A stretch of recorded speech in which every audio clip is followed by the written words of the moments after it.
오늘 말씀은 요한복음 12장 1절부터 11절까지입니다. 신약성경 167쪽에 있습니다. 요한복음 12장 1절부터 11절까지 저와 여러분이 한 절씩 교독하겠습니다. 167쪽 1절부터 11절까지입니다. 6월절 엿새 전에 예수께서 베다니에 이르시니 이곳은 예수께서 죽은 자 가운데서 살리신 나사로가 있는 곳이라. 거기서 예수를 위하여 잔치할세. 마르다는 일을 하고 나사로는 예수와 함께 앉은 자 중에 있더라. 마리아는 지극히 비싼 향유 곧 순전한 나드 한 근을 가져다가 예수의 발에 붓고 자기 머리털로 그의 발을 닦으니 향유 냄새가 집에 가득하더라. 제자 중 하나로서 예수를 잡아줄 가룟 유다가 말하되 이 향유를 어찌하여 300데나리온에 팔아 가난한 자들에게 주지 아니하였느냐 하니 이렇게 말하면 가난한 자들을 생각함이 아니요 그는 도둑이라. 돈꾀를 맞고 거기 넣는 것을 훔쳐 가미르라. 예수께서 이르시되 그를 가만두어 나의 장례할 날을 위하여 그것을 간직하게 하라. 가난한 자들은 항상 너희와 나는 항상 잊지 아니하리라 하시니라.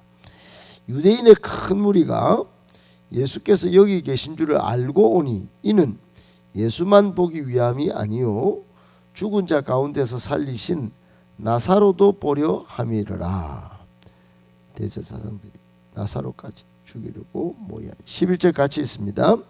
나사로 때문에 많은 유대인이 가서 예수를 믿음이러라.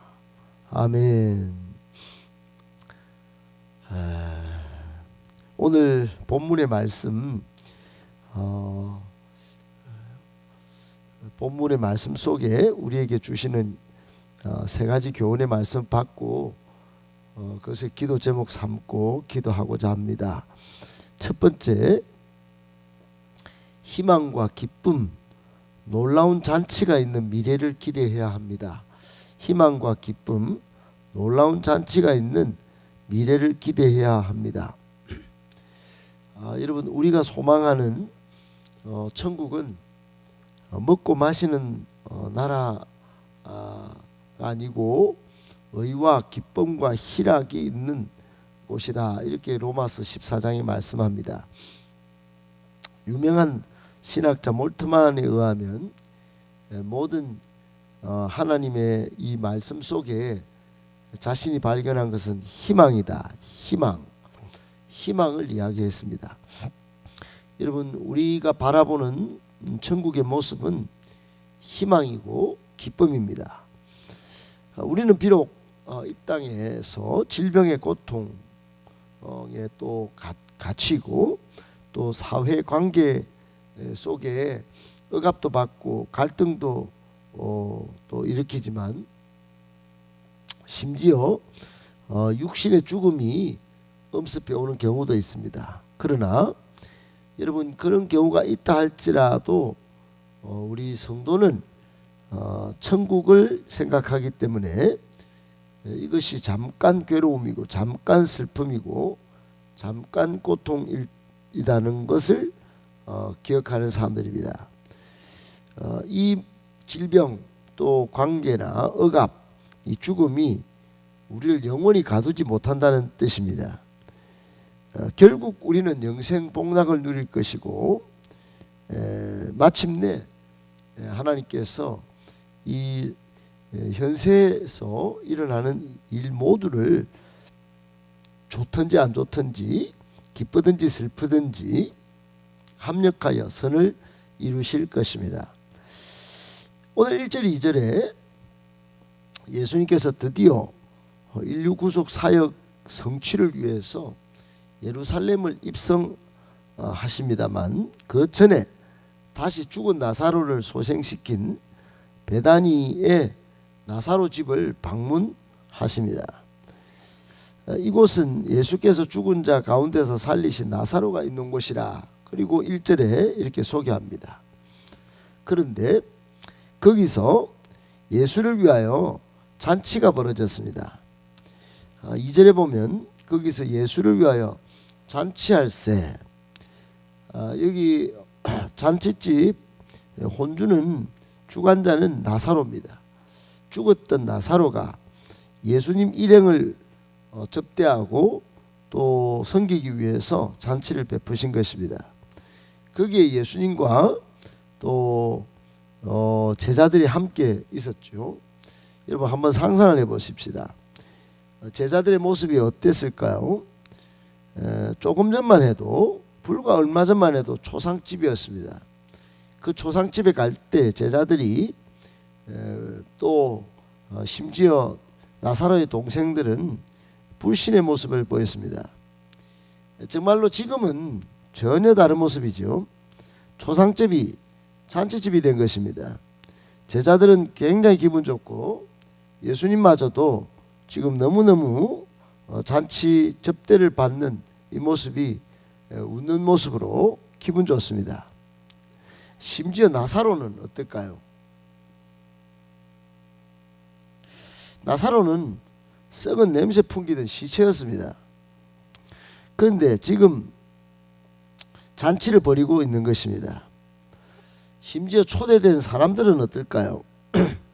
그들은 나사로가 죽었다는 파란 소문을 들었었는데 이제는 잔치를 베풀고 있는 정말 눈을 의심할 상황을 맞닥뜨린 것입니다. 여러분, 이 모습 속에서 우리의 미래의 모습을 상상할 수 있어야 합니다. 장차 주님께서 재림하실 때 우리의 각자의 이름을 불러 나사로처럼 천국 잔치에 다 참여하게 될 것입니다.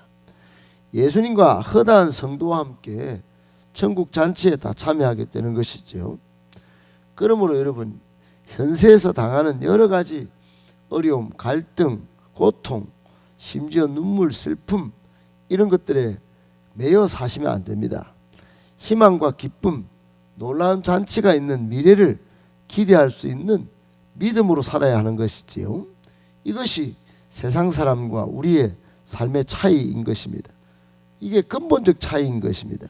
영적인 눈이 뜨인 사람은 바로 이런 삶을 살게 되는 것이죠. 꼭 기억하시고 미래를 더욱더 한껏 기대하는 저와 여러분들 되실 수 있게 되기를 예수님의 이름으로 축복합니다.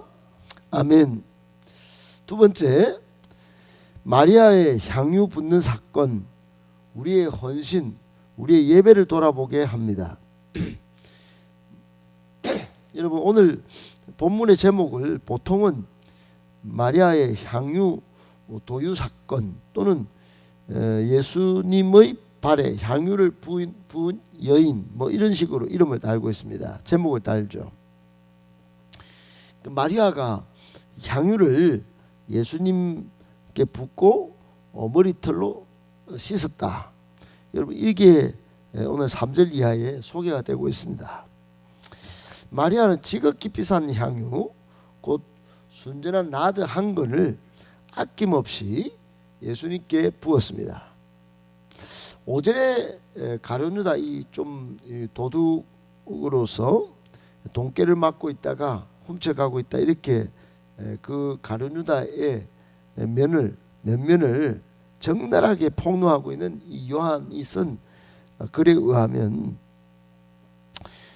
이 가룟유다가 5절에 이거를 300데나리온에 팔아서 가난한 자들에게 주지 아니하였느냐 이러면서 그 돈의 가치를, 향유의 가치를 평가한 걸 보니까 300데나리온입니다. 근로자의 1년 연봉에 해당하는데 약 4천만 원 정도 된다고 봅니다. 평균 4천만 원, 상당한 금액입니다. 어마어마한 금액이죠. 그런데 아낌없이 예수님께 부은 것입니다. 놀랄만한 일입니다. 헌신도 이런 헌신이 없습니다.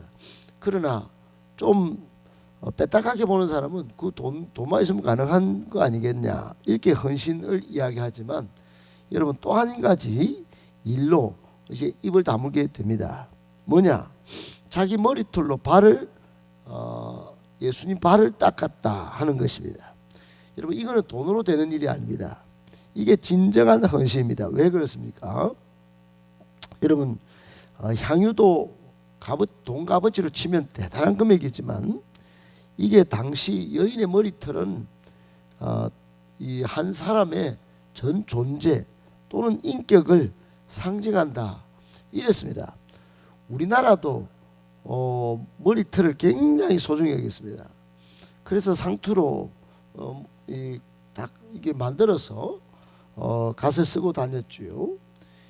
기독교가 처음 들어왔을 때 머리를 자르는 이 행위를 아주 쌍놈의 행위로 봤습니다. 부모의 은혜도 모르는 놈 그랬습니다. 유대인도 똑같은 그런 생각이 있었습니다. 그만큼 이 귀중한 머리털로 남자의 발을 닦았다. 이건 대단한 일입니다. 그런데 예수님께서는 이 행위를 향후의 십자가의 죽음을 준비한 일로 평가하셨습니다. 수치심도 돈도 아낌없이 모든 전 존재를 예수님 한 분을 위하여 헌신한 이 마리아의 향유 붓는 사건 얼마나 위대한 일인지 예수님께서는 마가복음 14장 9절에 나중에 이렇게 말씀하십니다. 복음이 전파되는 곳에는 이 여인의 행한 일도 말하여 그녀를 기념하라. 여러분 한 여인 보잘것없는 한 여인입니다. 그때 당시만 해도 남존여비가 통하던 그 시대에 이 여인을 기념하라고 전 세상에 복음이 전파되는 곳에는 기념하라고까지 예수님께서 평가하셨습니다. 이 여인의 한 행동이 예수님의 십자가를 준비하는 정말 엄청난 준비였기 때문에 그렇습니다. 여러분 우리는 입술로만 섬긴다 이렇게 하는 경우가 있습니다. 한순간 입술로는 잘 섬기는데 한결같지가 않습니다. 그러나 또 값비싼 것은 가장 소중한 것은 다 집에다 숨겨놓든지 그것을 빼놓고 섬깁니다. 찬양과 예배도 마찬가지입니다. 입술로는 찬양 잘합니다. 그런데 이 여인이 예수님의 모든 것들을 위해서 마음의 중심으로 머리털로 닦는 정도까지는 나가지 않습니다. 온갖 수치심에도 불구하고 예수님 한 분만 바라보는 예배의 초점이 명확했던 것과 같지는 않습니다. 매 순간 사람을 의식하고 매 순간 환경에 따라서 이렇게 행위를 합니다. 여러분 우리에게 주는 교훈이 명확한 것입니다. 우리의 헌신, 우리의 예배, 마리아를 통하여 최고의 헌신, 제일 소중한 것을 드릴 수 있어야 합니다. 그러면 어떤 일이 벌어지는가? 오늘 3절 끝에 향유 냄새가 가득했다 그랬습니다. 향유 냄새가 집에 가득하듯이 예수의 향기가 또 예배 축제 기쁨이 온 집에 가득하겠지요. 여러분 이런 일들을 위해서 우리의 헌신, 우리의 예배를 돌아보고 다시 한번 최고의 것, 최상의 것, 마음의 중심으로 드리는 예배가 헌신을 회복하기를 예수님의 이름으로 축복합니다. 아멘. 마지막 세 번째, 마지막 날 하나님은 삶으로 하나님을 섬긴 이들을 높여주실 것입니다. 마지막 날 하나님은 삶으로 하나님을 섬긴 이를 높여주실 것입니다. 여러분 오늘 4절 이하에 예수님은 가룟유다와 마리아를 극명하게 비교하는 모습을 보여주십니다. 4, 5절에 보면 가룟유다가 안타까운 장면을 연출하죠. 하나님 나라를 섬기는 방식을 전혀 다르게 하는 모습이 아주 도드라지게 나타납니다. 마리아는 아낌없이 약 4, 5천만 원 되는 돈을 예수님을 위해서 던져버렸고 가룟유다는 이걸 가난한 사람들에게 나눠서 돈을 바꿔서 섬기는 것이 옳다. 그러면서 사람을 질책합니다. 그리고 7절 8절에 보니까 예수님께서 가만두라고 하시면서 마리아가 하는 행위를 십자가의 죽음의 가치를 먼저 발견하고 먼저 선제적으로 행동한 것으로 보고 칭찬하십니다.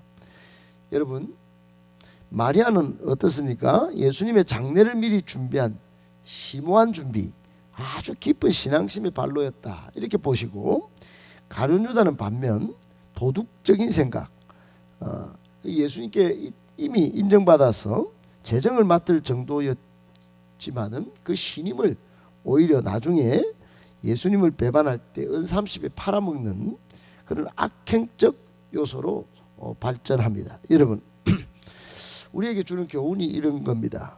우리는 직분의 높고 낮음의 유무와 상관없이 작은 삶의 모습으로라도 마리아처럼 온전히 하나님을 섬길 수 있어야 한다는 것입니다.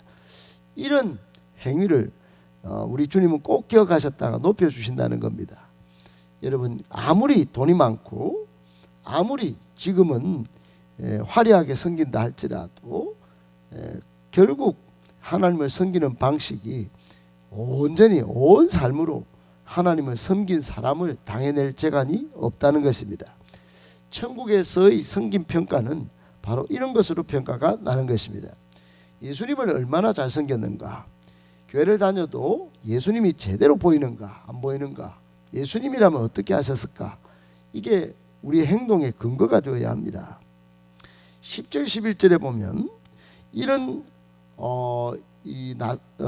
마리아의 행동과 또 나사로가 전적으로 예수님을 생각하면서 잔치를 베푸는, 그리고 살아있는 것을 보여준 이 사건 때문에 많은 유대인이 가서 예수를 믿었다 그랬습니다. 온 삶으로 하나님을 섬긴 이 행위 때문에 예수 믿는 사건이 덩달아 일어난 것입니다. 사랑하는 여러분, 사람 눈치나 권력 눈치나 이런 것으로는 온전히 예수님을 섬겼다 하기 어렵습니다. 전적으로 예수님만 보이는 그런 삶이 되어야 합니다. 우리 가운데 신앙심이 특별해서 예수님만 정말로 철저히 보여서 더 희생하고 더 사랑하고 더 인내하고 더 충성하는 그런 사람들이 한두 명이 아니라 10명, 100명 일어나는, 그래서 건강하고 매력 넘치는 그런 우리 행복한 교회 만들어 가실 수 있게 되기를, 그래서 나중에 높임 받는 우리 모든 성도님 다 될 수 있기를 예수님의 이름으로 축복합니다.